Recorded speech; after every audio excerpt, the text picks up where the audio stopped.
Hey everyone, this is Tim from Your 6 Studios. Today in this video, I'm going to show you a quick setting on your PS5 Pro to fix any kind of like flickering you're having on the screen. So this may help you or it may not, but let's go up to the top and go to settings and scroll on down to where it says screen and video right here and click this.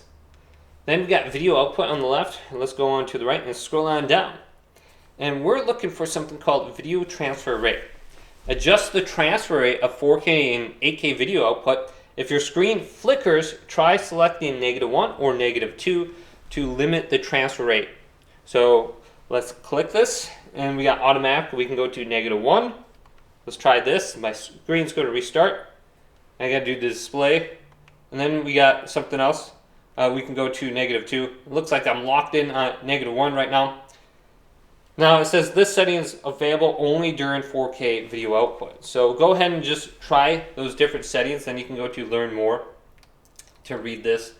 And when you select the option number 2, the following output is limited. 4K 120 Hertz is limited. So we won't be able to do that. And when you select option number 1, the following output is limited. 4K 120 Hertz. So just look at these different options. See if you want to go ahead and turn this on or off, or just leave it automatic. But hopefully this video did indeed help you out. If it did, leave it a big thumbs up and subscribe to my channel down below for more checkout videos coming up next on Your 6 Studios.